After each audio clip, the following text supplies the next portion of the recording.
형제가 연합하여 동거함이 어찌 그리 선하고 아름다운고. 그는 이 구절로 분열된 미국의 화합을 강조했죠. 정의를 물같이 공의를 마르지 않는 강같이 흐르게 할 것이라는 아모스 5장 24절을 인용했습니다. 여러분 안녕하세요. 크리스천이 알고 싶답니다. 오늘은 권력의 상징이자 최정점인 대통령 취임식 속 성경 이야기를 들려드리려 합니다. 세계 최강대국 미국의 대통령이 취임할 때마다 펼쳐지는 장엄한 의식, 그 중심에는 항상 성경이 있습니다. 선서를 하는 순간 오른손을 들고 왼손은 성경 위에 올리는 모습 익숙하지 않으신가요? 이 의미심장한 순간이 단순한 형식이 아닌 국가 지도력의 근본을 보여주는 깊은 상징인데요.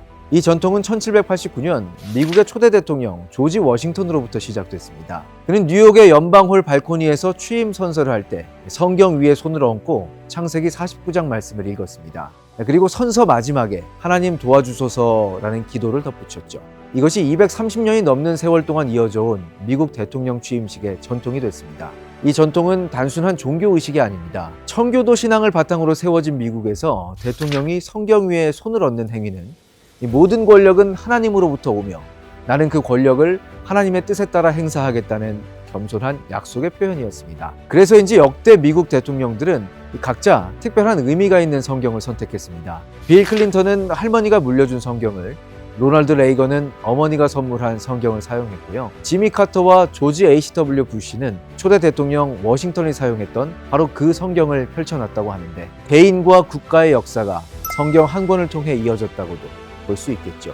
그렇다면 대통령들은 취임식에서 어떤 성경 구절을 인용했을까요? 궁금하시죠? 바로 이 선택에서 우리는 각 시대의 고민과 지도자의 철학을 엿볼 수 있습니다.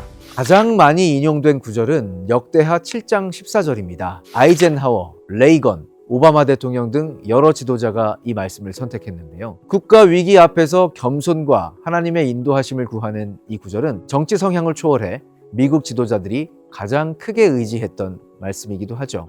노예제 폐지라는 과업을 앞둔 링컨 대통령은 두 번째 취임식에서 마태복음 7장 1절과 18장 7절을 인용해 국민 통합과 정의를 강조했는데요. 미국 역사에서도 손꼽힐 만큼 어두운 시기, 성경을 통해 국민에게 희망과 화합의 메시지를 전하고자 했죠. 최연소 대통령이었던 시어도어 루스벨트는 야고보서 1장 22절에서 25절을 읽었는데, 말씀을 행하는 자가 되고 듣기만 하여 자신을 속이는 자가 되지 말라라는 구절로 지도자의 책임과 실천을 강조했습니다. 젊은 대통령으로서 자신의 행동에 책임을 지겠다는 다짐이었죠. 그런가 하면 대공황과 제2차 세계대전이라는 암울한 시기를 이끌었던 프랭클린 루스벨트 대통령은 이 4번의 취임식에서 모두 고린도전서 13장을 낭독했는데, 국가 위기 속에서 국민들에게 희망과 사랑의 메시지를 전하고자 했기 때문입니다. 리처드 닉슨 대통령은 어땠을까요? 그는 평화를 염원하며 이사야서 2장 4절을 선택했는데, 당시 베트남 전쟁으로 분열된 국가를 치유하고 싶었던 그의 바람이 반영됐습니다. 닉슨 사임 이후 흔들리는 국가를 특별한 선거 없이 이어받았던 제럴드 포드 대통령은 잠언 3장 5절에서 6절을 인용해 국민에게 신뢰와 회복을 호소했습니다. 너는 마음을 다하여 여호와를 신뢰하고 내 명철을 의지하지 말라. 너는 범사의 그를 인정하라.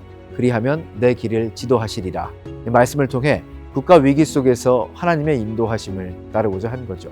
또 대법원장 출신 윌리엄 하워드 태프트 대통령은 열왕기상 3장 9절에서 11절을 낭독했습니다. 지혜로운 지도자가 되고 싶었던 그는 솔로몬이 하나님께 지혜를 구했던 이 구절처럼 복잡한 국정 운영에 필요한 지혜를 구하고자 했습니다. 가장 최근으로 보면 도널드 트럼프 대통령이 첫 대통령 취임식에서 시편 133편 1절을 인용했습니다. 형제가 연합하여 동거함이 어찌 그리 선하고 아름다운고. 그는 이 구절로 분열된 미국의 화합을 강조했죠. 그렇다면 우리나라는 어떨까요? 대한민국 초대 대통령 이승만은 헌법 위에 성경을 올려놓고 선서하며 갈라디아서 5장 1절을 선택했는데, 일제강점기에서 갓 독립한 나라의 자유와 독립정신을 강조하기 위해서였습니다.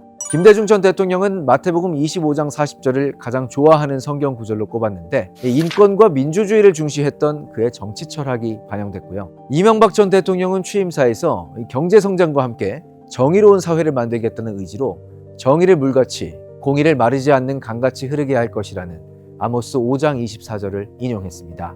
이처럼 대통령 취임식에서의 성경 인용은 정치 퍼포먼스를 넘어 그 지도자가 어떤 가치를 추구하는지, 어떤 리더십을 지향하는지 알 수 있는 척도였습니다. 또 국가 위기와 중요한 결정 앞에 자신을 내려놓고 하나님께 지혜를 구하겠다는 고백이었죠. 지도자들의 손에서 단순한 책이 아닌 국가의 미래를 향한 나침반이 되어온 성경. 권력의 정점에 선 이들이 먼저 하나님 말씀 앞에 무릎 꿇을 때 인간이 감당할 수 없는 하나님의 통치가 시작되지 않을까요? 오늘 크리스천이 알고 싶다는 여기까지입니다.